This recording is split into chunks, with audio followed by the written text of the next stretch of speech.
أعوذ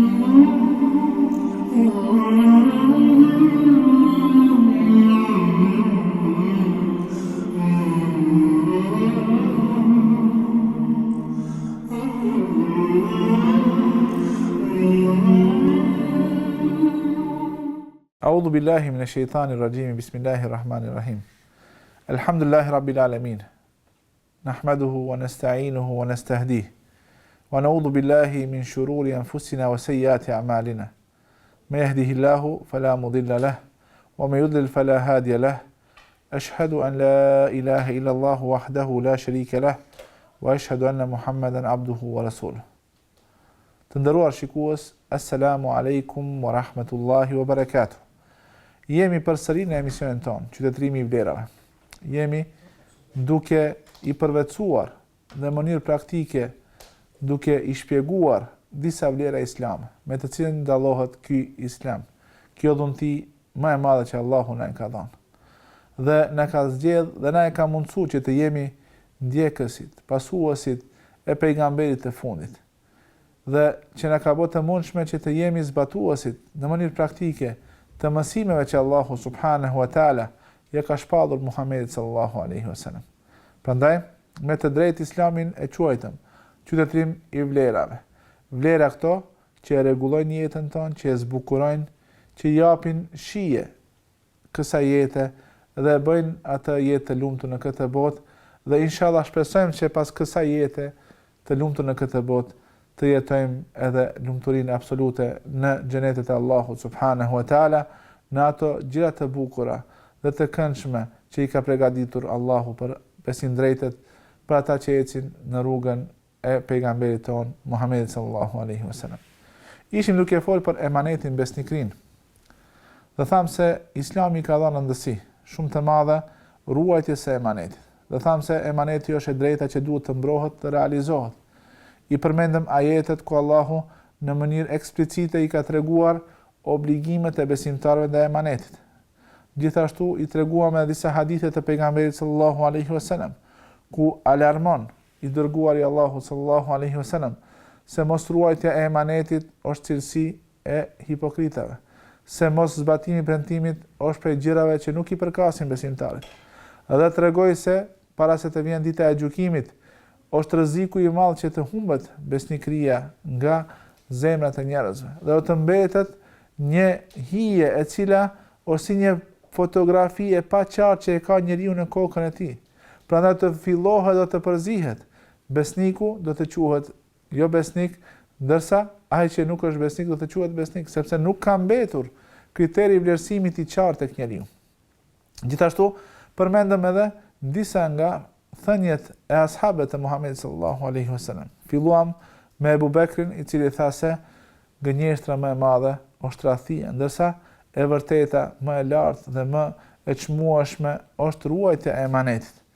E treguam rastin e Omerit kur I është sjellë pasuria e Kisras, mbretit të Persisë, edhe kur I ka pa ato bukuri, ka thonë me të vërtetë ai I cili ka sjellë këtë është njeri besnik. Dhe pastaj shoku I tij, bashkëbiseduesi I tij e ka treguar realitetin. Ka thonë për shkak se ti je besnik në raportin tënd ndaj Allahut subhanahu wa taala, edhe njerëzit janë besnik ndaj teje. Prandaj këto pasuri, këto bukuri, këto stoli që kanë ardhur nga larg, kanë ardhur për shkak të kësaj besnikërie që e ke ti ndaj Allahut. Prandaj Allahu I ka ruajtur edhe ata njerëz që janë në sundimin tonë. Gjithashtu e përmendëm edhe fjalinë e Abdullah ibn Mesudit radiallahu anhu, I cili thotë se besnikëria, amaneti duhet të ruhet edhe në namaz, edhe në zeqat, edhe në ruajtjen e fshehtësive, edhe në ruajtjen e gjërave që ne janë besuar. Sepse këtu është besnikëria dhe thotë se Allahu xhaleshanuhu do t'i fal gjitha mëkatet e dëshmorit përveç nëse ai e ka trahtuar emanetin edhe nuk e ka çuar në vend. Gjithashtu edhe përmendëm edhe fjalën e thënien e Ebu Hurajres radiallahu anhu, I cili thotë se dy gjëra do të largohen shpejt apo të paqet I humbin si vlera ky umet, ato janë turpi edhe besnikëria, prandaj ka thënë mos harroni dhe vazhdimisht luteni Allahun subhanahu wa taala që këto dy gjëra t'i ruan tek ja. Ajo është turpi, për të cilin pejgamberi sallallahu alaihi wasallam ka thënë, nga pejgambert në të kaluarën ka mbet një fjalë që e kanë mbajtur mend, ajo është idha lam tastahi fasna ma shi't. Nëse nuk turprohesh, atëherë vepro çfarë të duash. Edhe gjithashtu edhe besnikëria e cila fatkeqësisht ka nisë të humbur. Ne të vazhdojmë me thënjet e gjeneratave të arta, sepse këto gjenerata janë mësuesit e hajrit. Ato që na e kanë kuptuar neve mënyrën e drejtë se si kuptohen disa gjëra, disa obligime që i kemi ndaj Allahut subhanahu wa taala. Thuhet në një rivajet se Ibn Omeri radiallahu anhu ju është drejtuar njerëzve dhe që e kishin pa dikën se si në mënyrë të shpejt rrotullohet rreth Qabës apo e ka fal namazin pak si më shpejt. Edhe ka thënë ka kategori të njerëzve që janë të kujdesshëm për formën e jashtme të namazit të tyre, por nuk janë të kujdesshëm për disa gjëra tjera që gjithashtu janë me rëndësi. Edhe për këtyre gjërave, përse nuk kanë qenë të kujdesshëm, ka thonë këtu është sinqeriteti gjatë të folurit, me çu në vend amanetin, gjithashtu edhe me zbavtu premtimin që e kemi marrë përsipër. Prandaj këto tre gjëra i ka potencu se njerëzit nuk duhet t'ia anashkalojnë. Edhe mos t'i vlerësojnë vetëm gjërat me disa çështje tjera, sikurse është namazi. Ne jemi të vetëdijshëm si besimtarë se namazi, adhurimet e jashtme, janë shtylla, edhe janë argumenti i ynë para Allahu subhanahu wa taala për të dëshmuar për dikën se është besimtar. Por megjithatë, Ibn Omeri e potencon rëndësinë e disa gjërave tjera që kanë mundësi të humben. Ato janë sinqeritetin e të folurit, ruajtja e amanetit, edhe gjithashtu ajo që e ka thonë sikur zbatimi i fjalës së dhënë, me çun në vend, me zbatu premtimin. Nëse diçka ke premtuar, kujdesu që atë premtim ta çosh në vend, mos e le mundësinë që ai premtim të harrohet, sepse këto janë cilësi që njerëzit shpeshherë janë shkalojnë gjatë vlerësimit të njerëzve. Edhe shikojnë atë që është e jashtme, e ajo pamje e jashtme ndoshta shpeshherë është e zbukuruar, është e stolisur me gjëra që nuk janë ndoshta edhe plotësisht të vërteta. Prandaj thot Ibn Omeri, shikojeni namazin e njeriu, shikojeni mënyrën se si e bën tavafin, por gjithashtu shikoni se e flet të vërtetën, a e ruan emanetin dhe a e zbaton premtimin që e ka dhënë. Gjithashtu prej thënieve të njohura është një thënie një dietarit i cili quhet Sufjan ibn Uyeyne, i cili thot: "Men lam yakun lahu ra'su malin falyaj'al ra'sa malihi al-amana." Nëse dikush për juve nuk ka kapital, Allahu e ka sprovuar dhe nuk i ka dhënë pasuri, atëherë le të mundohet që kapitali i tij kryesor të jetë besnikëria, të denëshesh. Edhe subhanallahu, kemi shumë tregime ku njerëzit për shkak të besnikërisë së tyre Allahu xhaleshanuhu i ka ngritur, edhe pse ndoshta nuk kanë pas pasuri. Njerëzit për shkak të besnikërisë, ne do ta përmendim më vonë, pse Hatixha e ka kërkuar, ka kërkuar pejgamberin sallallahu alaihi wasallam që ta dërgon me pasurinë e saj për të bërë tregtinë në Sham, sepse kishte ndëgjuar se ai është besnik. Prandaj ti, o njeri i cili shpreson të përfitosh diçka, shpreson të afrohesh, të afrosh vetvetes ndonjë mundësi për të përfituar në mënyrë halal, mundohu që kapitali yt kryesor, apo aftësia jote kryesore, apo kualifikimi jot kryesor të jetë besnikëria. Atëherë do të shpëtosh. Atëherë do të arish që njerëzit ta kuptojnë atë dhe do të përmenden si njeri besnik, sikur se kanë përmendur edhe pejgamberin ton Muhammedin sallallahu alaihi wasallam. Gjithashtu duke e potencuar rëndësinë e amanetit, thot amaneti i dorëzohet, domethënë atij i cili është i mirë edhe atij që është mëkatar. Domethënë tre gjëra i dorëzohen atij njeriu edhe që është i mirë, që është i devotshëm, edhe atij që është mëkatar. Pastaj ka përmend i dorëzohet emaneti, i ruhet marrëveshja që është bërë me to, gjithashtu edhe ruhen lidhjet farefisnore. Pa parasysh sa bëhet fjalë për njeriu i cili është mëkatar apo bëhet fjalë për njeriu i cili është domethënë i cili është i mirë dhe i cili është devotshëm. Ndaj këtyre kategorive të njerëzve pa parasysh ne duhet vjen në kategorinë të mirë apo në kategorinë atyre që janë mëkatar, ne duhet ta zbatojmë emanetin, duhet ta zbatojmë marrëveshjen që e kemi ndaj tyre me ta, edhe duhet ta çojmë në vend atë urdhnin për ruajtjen e lidhjeve farefisnore. Imam i njohur, Imam Shafiu, thot kush dëshiron që ti të bën në një vend gjërat me të cilët do të drejton mirë, do të sundon mirë, atëherë le ta stolizet veten. me sinqeritet gjatë të folurit. Kjo është e para. Do thotë kush dëshiron që të bëhet udhëheqës i suksesshëm, drejtues i suksesshëm, atëherë le ta storizet veten me sinqeritet gjatë të folurit. Me ruajtjen e fshehtësive. Do thotë nuk është për atyre që e ndigojnë ndonjë gjë që dikush u ka besuar edhe pastaj e përhapin në mes e njerëzve. Do thonë zbatoje premtimin që e ke dhënë. Do thonë çoj në vend atë premtim që e ke marrë përsipër. Filloi i pari me këshill. Vazhdimisht nëse shef se diçka nuk është në rregull, mundohu që ta këshillosh. Gjithashtu të çoj në vend amanetin. Nëse këto arrin ti të bosh dhe ta stolisësh vetveten me këto gjëra, atëherë do të jesh drejtues i mirë. Do të jesh kryetar i mirë, do të jesh, të themi kushtimisht, menaxhues i mirë. Ai i cili e çon apo e zhvillon punën e bashkësisë që e drejton në atë që është kaq më e mira. Do të thonë vazhdimisht është në progres, vazhdimisht është në përmirësim. Me shka me sinqeritet, me zbatimin e premtimit, duke filluar këshillën, duke ruajtur fshehtësinë dhe gjithashtu duke e çuar në vend amanetin që i është besuar. Gjithashtu prej thënieve të njohura është edhe një fjalë që e ka thënë Khalid al-Ribai rahimahullah, i thotë prej gjërave që më së shumti e meritojnë për shpejtimin e dënimit në këtë botë, para se të vjen dita e gjykimit kur ata merr dënimin, është edhe tradhimi i amanetit. Nëse dikush e tradhton amanetin, gjithashtu nëse dikush e ndërpren lidhjet farefisnore me familjen e vet, dhe nëse dikush e mohon të mirën që i bëhet, këto janë prej veprave që e meritojnë që dënimi të përshpejtohet në këtë dunja para se të vjen dita e dënimit në botën tjetër, nga se bëhet fjalë për çështje madhështore. Do të nuk pejgamberi sallallahu alaihi wasallam ka thënë se ndërprerja e lidhjeve farefisnore është prej mëkateve të mëdha. Gjithashtu edhe prej mohimi i të mirës është prej mëkateve, sepse pejgamberi sallallahu alaihi wasallam ka thënë kush nuk i falenderon njerëzit, nuk e falenderon Allahun subhanahu wa taala. Gjithashtu edhe çështja e emanetit, sikur se tham, prej shenjave, alameteve, shenjave dalluese të njerëzve hipokrit është edhe tradhtia e amanetit, asaj që e ka marrë përsipër. Prandaj këto ishin disa thënie që i tubuam në një vend të gjeneratave të arta, duke filluar nga tabinet, nga dietarët, nga sahabët, tabinet, dietarët pas tyre, që flasin për vlerën e emanetit, që në disa thënie që duhet tek ne ta nxisin vendosmërinë që ta lutim Allahun subhanahu wa taala që mos na privon nga kjo vlerë, por të bëhet kjo vlerë një pjesë e kodit, e sistemit të vlerave që në vetvetes ja kemi përveçuar, edhe që mundohemi në mënyrë praktike tua tregojmë edhe të tjerëve. Prej dobive që i ka besnikëria dhe emaneti në jetën e njeriu do t'i përmendim këto.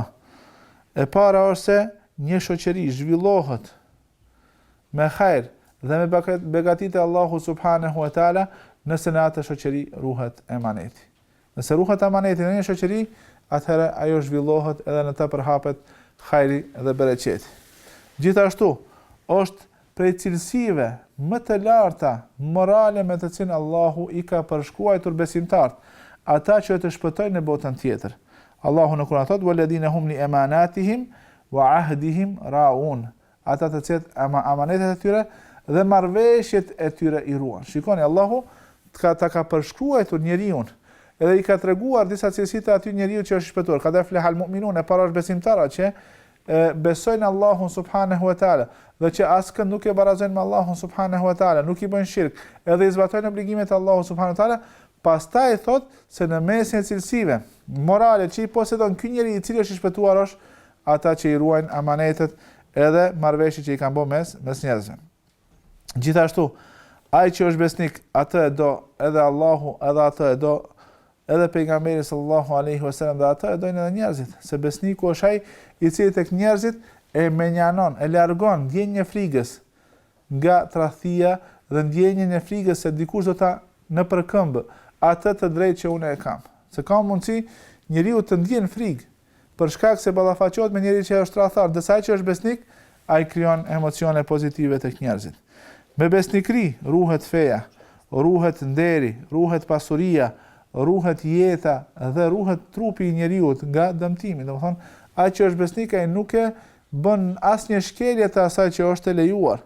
gjithashtu ruhen njohurit, diturit, gjithashtu edhe ruhet mënyra e drejtë e sundimit, gjithashtu edhe dëshmit janë të drejta, gjithashtu edhe gjykimi është i drejtë nëse personi është besnik. Prandaj këto janë, emaneti është si një mur mbrojtës, si një kala, si një kështjell e cila i mbron këto gjëra. E mbron, siç tham, fen, e mbron nderin, e mbron pasurinë, e mbron jetën njerëzore, i mbron, domethënë, sistemin e vlerave që janë të vendosur në një shoqëri që mos të korruptohet, që mos të prishen, sepse besnikëria konsiderohet si një shtyllë kryesore në mesin e tyre.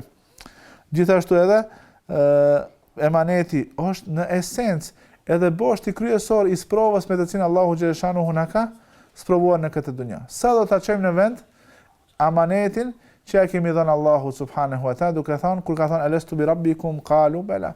Kur Allahu na ka pyetur, a nuk jam unë Zoti juaj? Gjithë shpirtat kanë përgjigjur po, në mënyrë, domethënë, konfirmuese se ti je o Zoti jon, ti je ai që ne do ta respektojmë dhe do të jetojmë ashtu si do të caktosh ti në dunjë. Prandaj edhe boshti i sprovës është sa do ta ruajmë këtë amanet që Allahu na e ka besuar. Gjithashtu edhe ky amanet është esenca e fjalëve la ilaha illallah Muhammedur Rasulullah. Kjo dëshmi për të cilën është krijuar toka, qiejt, njeriu, xheneti dhe xhehenemi. Prandaj ai njeriu i cili ka parasysh se duhet ta ruan këtë emanet, duhet të jeton me këtë fjalë dhe jetën e këtë botë ta kalon duke e zbatuar në mënyrë praktike fjalën apo dëshminë la ilaha illallah Muhammedur Rasulullah. Kjo tregon se kjo është boshti edhe esenca i gjërave pse i ka krijuar Allahu subhanahu wa taala. Prandaj dobitë e emanetit janë të shumta. Ne vetëm i përmendëm disa për me tregu se sa me rëndësi për njeriu si individ, për shoqërinë si shoqëri, edhe për ardhmërinë e amshueshme që e ka njeriu në botën tjetër, ruajtja e emanetit, sepse shpesh njerëzit e rrezikojnë, edhe fillimisht e tradhtojnë atë që e kanë premtuar Allahu subhanahu wa taala, atë amanet që kanë Allahu xhashan pastaj ndaj njerëzve, dhe kështu prej lart të poshtë shkatrohet çdo vlerë, çdo respektim i kufive që i ka vendosur Allahu subhanahu wa taala, dhe në këtë mënyrë njeriu largohet dita ditës nga Allahu dhe i afrohet djallit të mallkuar i cili mundon që ta largon nga rruga e drejtë. Nëse besimtarët janë ata të cilët mundohen ta ruajnë fillimisht atë bosht të besimit dhe të imanit që e kanë shtyllën kryesore, duke e pas parasysh se kjo është një amanet që e kemi dhënë Allahu subhanahu wa taala dhe duhet ta ruajmë pastaj edhe kujdesen edhe për gjërat e tjera. Në vazhdim ne do t'i përmendim edhe disa forma praktike se si manifestohet amaneti si vlerë islame. Prandaj, në çfarë sfera të jetës njerëzore, në çfarë fusha të jetës njerëzore hyn amaneti, edhe se si ne si besimtar e praktikojmë edhe e promovojmë këtë vlerë islame. Sepse Islami është ajo që prej neve kërkohet që ne ta zbatojmë. Këto vlera ti imponojmë vetvetes, ti përvetsojmë edhe tu mësojmë të tjerëve. Prandaj inshallah tani ta bëjmë një pauzë të shkurtër që për këtë pjesë, për sferat e implementimit të vlerës islame, emaneti apo besnikëria, do të flasim në pjesën e dytë të emisionit. Prandaj ju ftoj që edhe në pjesën e dytë të jeni me neve dhe të qëndroni me neve.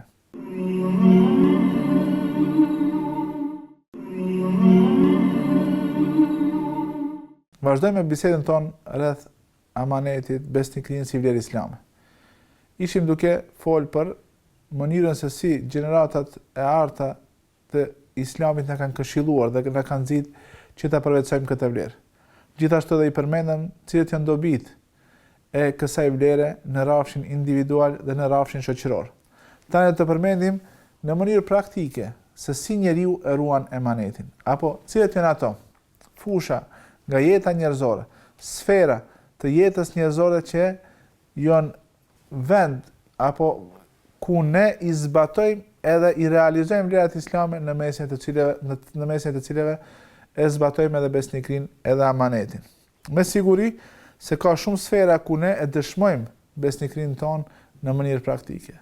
Dua ta potencoj para se të filloj edhe një herë se Islami nuk është diçka që pretendohet, nuk është diçka që stoliset në për fjalime dhe në për libra në mënyrë teorike. Islami është praktike. Prandaj ajo që prej neve kërkohet është që në mënyrë praktike të zbatojmë. Sepse prej mënyrës praktike të zbatimit të Islamit më shumë përfitojmë edhe ne, gjithashtu edhe të tjerët, sepse shohin një Islam të gjallë, një islam i cili në mënyrë të dukshme është i implementuar në jetën njerëzore. Prandaj do t'i përmendim disa aspekte, disa fusha të jetës njerëzore ku duhet të zbatojmë edhe të realizojmë besnikrinë. E para është me siguri besnikria në zbatimin e obligimeve që i kemi ndaj Allahut subhanahu wa taala. Një njohur është hadithi i Muadh ibn Jabalit radiallahu anhu, i cili thotë, e pyet pejgamberin sallallahu alaihi wasallam, "Atadri ya Muadh, atadri ma haqqullahi 'ala al-ibad?" O Muadh, a e di cili është obligimi i robërve ndaj Allahut subhanahu wa taala, apo cila është drejta që duhet që robërit ta plotësojnë ndaj Allahut subhanahu wa taala, drejta e Allahut xhalla shanu wa xhalla xhelalu. Edhe përgjigjet pejgamberit sallallahu alaihi wasallam, an ya'buduhu wa la yushriku bihi shay'an, që ta adhurojnë dhe të mos i bëjnë apo mos t'i përshkruajnë asnjë të barabartë, mos t'i bëjnë shirk Allahut subhanahu wa taala. Prandaj emaneti i parë është që këtë ta ruajmë gjatë jetës tonë, të adhurojmë Allahun subhanahu wa taala, duke i zbatuar gjitha obligimet që Allahu i kërkon prej neve, duke u larguar prej gjitha ndalesa. Me siguri obligimi i parë është realizimi i tauhidit, njësimi i Allahut subhanahu wa taala, si Zoti vetëm të që ne adhurojmë. Ndërsa harami apo mëkati më i madh dhe mëkati me të cilin njeriu del nga hapësira e gjerë e Islamit është shirku. Prandaj të largohemi nga shirku dhe pastaj nga gjitha mëkatet tjera që janë më parë se ky mëkat. Edhe në këtë mënyrë ne do ta realizojmë, në këtë duhet të jemi besnik, ta ruajmë këtë me besnikëri. Prandaj çdo obligim që Allahu na ka obliguar, sikurse është namazi, sikurse është zakati, sikurse është pastrimi para abdestit, sikurse është pastrimi siç e përmendëm, Abdullah ibn Mesudi e përmendet pastrimin pas marrëdhënieve intime me gruan. Këtu realizohet emaneti, se ti e zbaton atë që Allahu e kërkon prej teje, edhe atë e bën vetëm për hir të Allahut subhanahu wa taala, dhe kjo tregon se ti je i përgjithshëm dhe besnik ndaj fjalës që e ka dhënë Allah, që e ka dhënë Allahu subhanahu wa taala, duke e shqiptuar shahadetin, ashhadu an la ilaha illa Allah wa ashhadu anna Muhammadan abduhu wa rasuluhu, duke e shqiptuar këtë ti i ke marrë përsipër këto gjëra dhe duhet i realizosh. Prandaj emaneti apo sfera, hapësira e parë ku njeriu e vërteton besnikrinë e tij është ndaj Allahut subhanahu wa taala. Prandaj sot kemi një situatë të shtrembëruar. Shpesh njerëzit janë të kujdesshëm që mos t'i bëjnë padrejti të tjerë. Prandaj në perëndim e kemi kodin e sjelljes që është aq në një nivel ta quajmë të lartë saqë njerëzit një dy e përsërisin fjalën fal, domethënë duke treguar se jemi të kujdesshëm që mos t'i bëjmë padrejti apo t'i shkaktojmë ndonjë situatë të pakëndshme dikujt. Megjithatë, ajo që muslimanët e kanë parasysh fillimisht është obligimi që e kanë ndaj Allahut subhanahu wa taala. Mos të bëjmë ndonjë vepër me të cilën do ta hidhrojmë Allahun xhashan. Mos të bëjmë ndonjë vepër me të cilën do ta tradhtojmë emanetin ton që kemi dhënë Allahu subhanahu wa taala. Prandaj emaneti i parë që ne ruajmë, apo sfera e parë ku ne e implementojmë dhe e zbatojmë emanetin si vlerë islame është në adhurimin ndaj Allahut subhanahu wa taala. Në realizimin e qëllimit kryesor për të cilin Allahu na ka krijuar është të adhurojmë dhe të mos e barazojmë askënd me Allahun subhanahu wa taala. Aspekti i dytë është besnikëria në pasuri. Prej emanetit është që ne të tregohemi, domethënë të largohemi nga pasuria që nuk na përket neve, që nuk është e jona, që të mos e zgjasim dorën ndaj pasurisë që është ndaluar, që të mos uzurpojmë. Edhe nëse diçka na besohet, t'ia drejtojmë atij që e ka merituar. Aty hyn shitblerja, këtu hyn borxhet, këtu hyn trashëgimia, nëse diçka ka mbet pasi që ka ndruar jetë, domethënë personi të ndahet në mënyrë të drejtë. Edhe këtu tregohet besnikëria. Gjithashtu nëse dikush na ka besuar diçka, të mundohemi atë që na e ka besuar, që ta çojmë apo ta kthejmë pronarëve të vet në momentin kur duhet. Gjithashtu edhe nëse diçka e kemi marrë si peng. Peng është një transakcion financiar në Islam kur dikush i jep borxh edhe si garancë për borxhin që e ka dhënë, merr diçka prej pasurisë së tij si peng. Edhe këtu duhet ta tregojmë besnikërinë. Nëse na kthehet borxhi, ta kthejmë pengun. Gjithashtu edhe ato që na jepet me qira, ajo që me të cilën jemi porositur, çdo gjë ku ka, domethënë ndonjë vlerë materiale që neve na është besuar dhe prej neve kërkohet që t'ia drejtojmë apo t'ia kthejmë atij që e posedon, këtu tregohet besnikëria dhe këtu tregohet se ne jemi ata që ruajnë amanetin, domethënë duke realizuar çdo të drejtë që e posedon dhe duke mbrojtur që mos të humbet, që mos të dëmtohet dhe mos të anashkalohet. Gjithashtu, me siguri, sikur çështje më madhështore që e kanë përmendur te amaneti është kur diçka na besohet në ruajtje. Nëse dikush ta beson diçka dhe thot ruaje këtë, e kam lënë në amanet e ty, ne duhet të angazhohemi maksimalisht që ta ruajmë, se këto mund të jenë, domethënë, rrugë për me fitu shumë sevape tek Allahu subhanahu wa taala. Muhamedi sallallahu alaihi wasallam ka qenë i njohur edhe pasi që është bë pejgamber, pasi që Allahu e ka zgjedhur pejgamber, njerëzit jo musliman të Mekës i kanë vendosur gjërat me vlerë që i kanë pasur tek Muhamedi sallallahu alaihi wasallam, sepse e kanë ditur se ai sallallahu alaihi wasallam është besnik dhe nuk do t'i dëmton. Prandaj në mënyrë praktike ai ka treguar dhe e ka zbatuar dhe i ka mësuar shokët e tij ashabët radiallahu anhum se si në mënyrë praktike ruhet e drejta materiale. Domethënë prona materiale që është e dikujt tjetër, e cila të është besuar dhe të cilën duhet të ruhesh dhe të mos e dëmtosh. Prandaj kjo është shumë e rëndësishme që këtu të bëhet. Gjithashtu prej besnikërisë është besnikëria në nder, domethënë në ruajtjen e nderit.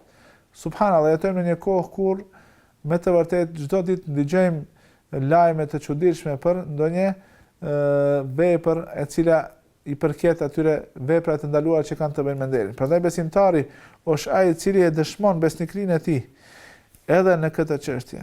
Domethënë aty ku nuk ke të drejtë, ku e ke të ndaluar, mos e zgjat shikimin, mos gjurmo, mos u mundo që të shohësh diçka që e ke të ndaluar. Sepse Allahu subhanahu wa ta'ala ka më të pyet, inna as-sam'a wal basara wal fuada kullu ulaika kana anhu mas'ula, edhe shikimi, edhe dëgjimi, edhe zemra, çdo gjë që do të pyetet, nëse e ke bën ndonjë tradhti, edhe ke prek në nderin e muslimanit. Muhamedi sallallahu alaihi wasallam në hutbën e tij të njohur në Hajjatul Wada, në Haxhin Lam Tumira se tregon këtë, inna dima'akum wa amwalakum wa a'radakum haramun aleikum. Me të vërtetë gjaku juaj, pasuria juaj dhe nderi juaj janë gjëra të shenjta që ne duhet t'i ruajmë. Prandaj këtu dëshmohet besnikëria, se si ti e ke ruajtur nderin e vllaut të musliman.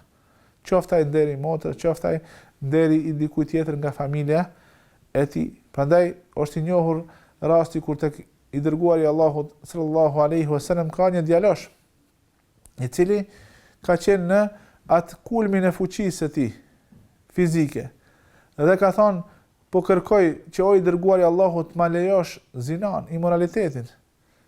Gjitha do t'i bëj, por kërkoj që në këtë çështje që mos ta kam të ndaluar këtë vepër. Atëherë pejgamberi sallallahu alaihi wasallam e ka zgjedhur një mënyrë shumë të mirë, vetëdijsuese, domethënë zgjuese, duke i treguar atij se si apo çfarë realiteti është zinaja. E thot, ai i kënaqur që këtë vepër dikush ta bën me nënën tënde, me motrën tënde, me hallën tënde, me tezën tënde. Domethënë i ka numëruar gratë nga familja e tij që ta tregon se këtë vepër që ti e bën është në realitet vepër që ti e bën ndaj ndonjë personi i cili është i rëndësishëm për dikant.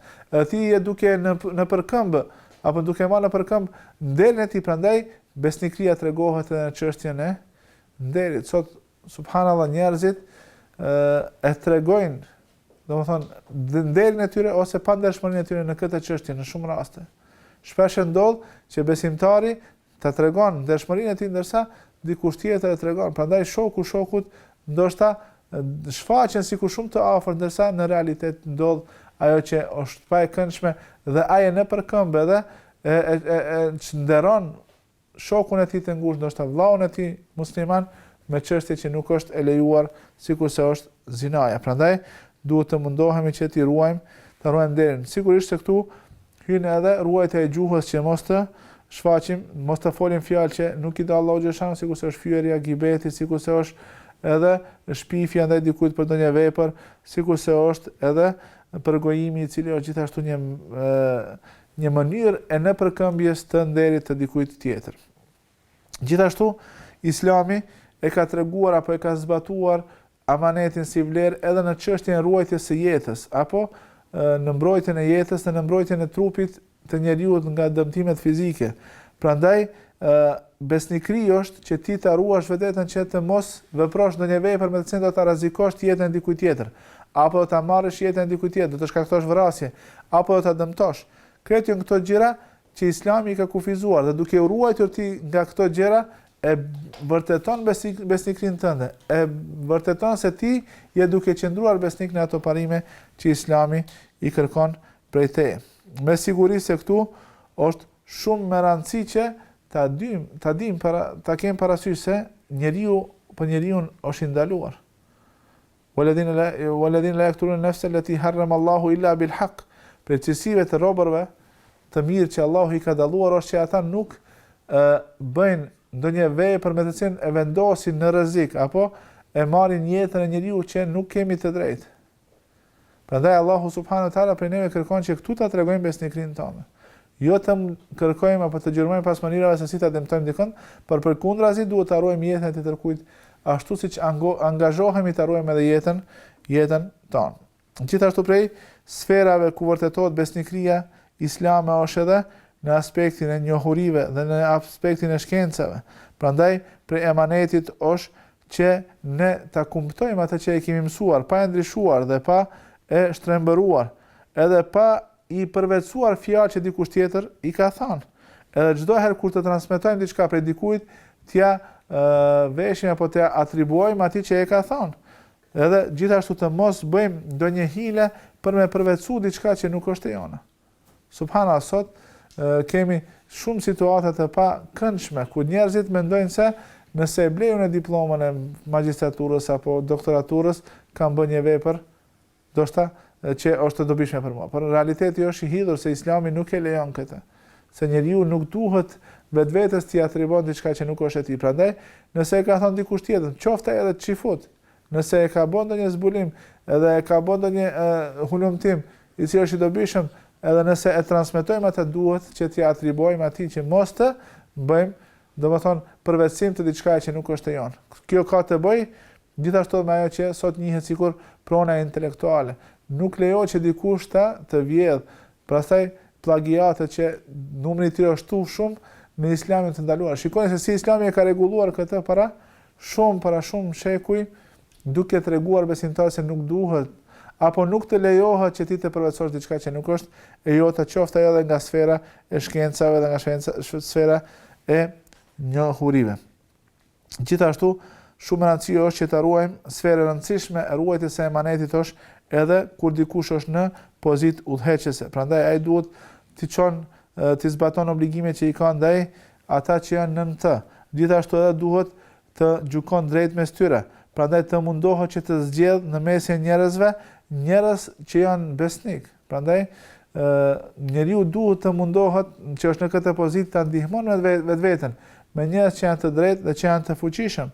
Sigurisht ju kujtohet që cituam ajetin in khayra man istajarta al-qawiyyu al-amin, më i miri që ti e merr edhe e punson apo e angazhon është ai i cili është besniku, i cili është i fuqishëm dhe besnik. Prandaj thot Sheikh Ibn Uthaymini rahmetullahi alayhi, prej emanetit është edhe ruajtja e emanetit të atij që është në pushtet. Prandaj kjo është prej emaneteve më të mëdha, sepse ai kujdeset për krejt umetin. Prandaj duhet të vepron çdo gjë që është në dobinë e atij, populli që është në sundimin e tij, gjithashtu edhe të largon prej tij çdo rrezik të mundshëm dhe çdo dëmtim që i përfshin të gjithë. Prandaj ai duhet të vepron çdo gjë që është në dobinë e tyre, qoftë ajo dobi të kësaj dhunje dhe dobive në ahiret, gjithashtu edhe t'i largon gjitha dëmtimet e mundshëm.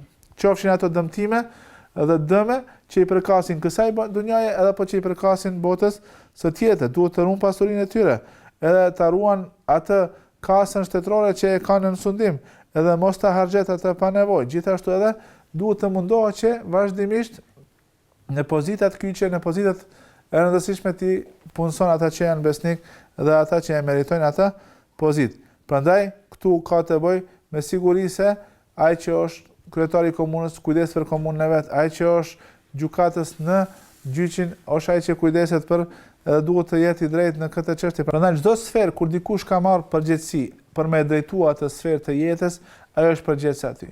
Domethënë ai që është në postin e udhëheqjes politike duhet të qenë i drejtë. Ai që është në postin e udhëheqjes në shembull në sistemin gjyqësor, edhe aty duhet të qenë i drejtë dhe besnik, dhe të mundohet, siç tham, ta ruan interesin atyre që janë nën të, qofshin ato interese fetare, qofshin ato interese që kanë të bëjnë me këtë dunja, që të mos merret apo mos të uzurpohet asnjë det. Gjithashtu edhe ata që janë në pozitë të gjykojnë mes njerëzit, duhet ta kenë parasysh se kjo është një amanet i madh për Allahun dhe duhet të gjykojnë drejt dhe mos e në përkëmbin ndonjë drejt apo të mos e uzurpojnë ndonjë drejt, të mos shkaktojnë padrejtësi për të cilat pastaj vijnë pasoja të rënda në këtë botë dhe në botën tjetër. Prandaj, edhe kjo fusha e udhëheqjes është vend ku ne si besimtarë dëshmojmë besnikrinë tonë edhe ruajtjen e emanetit, sikur çështje që është shumë e rëndësishme. Është një pyetje, një dilemë e cila parashtrohet.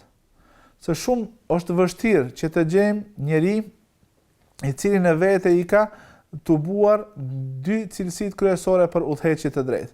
Ato janë forca dhe fuqia, edhe ajo që është besnikëria. Prandaj, çfarë duhet të bëjmë në situatë kur e kemi vetëm një person i cili ka një prej këtyre dy cilësive? Në këtë përgjigjet Sheikhul Islam Ibn Taymiyah rahmetullahi alayhi si thotë që të bashkosh forcën edhe amanetin e besnikërisë tek njerëzit është e rrallë. Prandaj Omer ibn al-Khattab radiallahu anhu thotë, mua nuk, do thonë, është ankuar tek Allahu subhanahu wa taala, thotë, o Allah, tek ty kërkoj mbrojtje nga mëkatari i cili ka fuqi, gjithashtu edhe nga paaftësia e atij që është besnik. Do thonë, ka thënë se ka dikush që është mëkatar dhe ka fuqi dhe ka mundësi me bë diçka, me dëmtu. Gjithashtu edhe ka kërkuar mbrojtje nga ai njeri që është besnik, po që është i paaftë me realizuar atë. Prandaj, në çdo drejtim duhet të zgjedhet ajo që është më e mirë. Nëse bëhet fjalë për çështjet ushtarake, për komandantët e ushtrisë, atëherë jepet përparësi njeriu i cili është i fuqishëm, i vendosur, i cili i realizon planet, sikurse ka ndodhur. Ndërsa kur bëhet fjalë për ndonjë çështje tjera kur nuk ka nevojë ndoshta për forcë dhe fuqi, atëherë jepet përparësi atij që është besnik. Prandaj, edhe si argument e transmeton Imam Ahmedin, do të thonë një transmetim, një thënie të Imam Ahmedit, i cili është pyetur për dy njerëz të cilët janë dy emira në luftër. Njëri është mëkatar, por është i fuqishëm, ndërsa tjetri është i mirë, por është i dopt. Ka thonë, pas cilit emir të shkojmë? Do thonë, pyetja është parashtu, kemi dy komandantë të ushtrisë, njëri është mëkatar, por është i fuqishëm, tjetri është i dobët, por është i mirë, besnik. Me kë të luftojmë ne, pas kujt të shkojmë? Edhe është përgjigjur sa i përket mëkatarit i cili është i fuqishëm, atëherë fuqia e tij është për musliman, ndërsa mëkati i tij është për vetveten e tij. Ndërsa i miri, që është i dobët, thotë mirësia e tij është për vetveten e tij, ndërsa dobësia e tij është dobësi e muslimanëve, prandaj më mirë është të luftohet me udhëheqësin që ndoshta ka disa mëkate, por që është i fuqishëm, sesa me atë që është i mirë, por që është i paaftë. Prandaj pejgamberi sallallahu alaihi wasallam edhe ka cituar një hadith, inna Allaha la yu'ayyidu hadha ad-din bi rajul al-fajir, do të thonë me të vërtetë Allahu do ta ndihmon këtë fe me njeriu i cili është mëkatar, ndërsa në disa rivajete thotë me njerëz që nuk kanë asnjë cilësi të mirë morale. Prandaj, varësisht prej pozitës, zgjedhet aty ku ka nevojë për forcë, sikurse është ushtria, aty jepet përparësi atij njeriu që është i fuqishëm, ndërsa në vende të tjera atëherë jepet përparësi njeriu që është besnik. Gjithashtu prej besnikrive, apo prej fushave të jetës njerëzore ku duhet të jemi besnik është edhe gjatë dëshmive.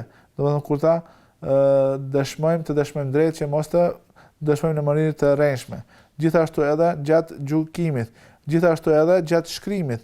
Kto i përmendëm tek ato tek besnikria gjatë marrjes së diturisë, gjatë transmetimit të fjalëve, ndaj kur të citojmë dikën dhe kështu me radhë. Gjithashtu edhe shumë e rëndësishme është që të kehet parasysh edhe besnikëria kur t'i ruajmë shehtësitë që dikush na i ka besuar.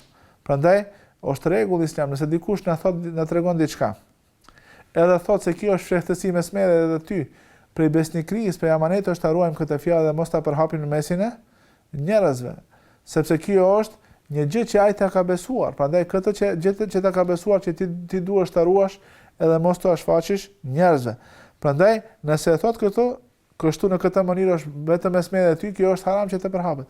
Madje ka thënë dietar, nëse bën vepra nga të cilat nën kuptohet se nuk dëshiron që dikush tjetër të kupton këtë fjalë, edhe atëherë jemi të obliguar ta ruajmë. Sikur se ka thënë, nëse duke biseduar, kthehet djathta smajta sikur shikon mos pa afro dikush tjetër, atëherë ne duhet ta kuptojmë, edhe pse nuk e ka shprehur me fjalë, ta kuptojmë se këto fjalë ne i ka thënë në besnikëri dhe duhet i ruajmë, prandaj për neve kërkohet që ta ruajmë këtë emanet që na ka besuar.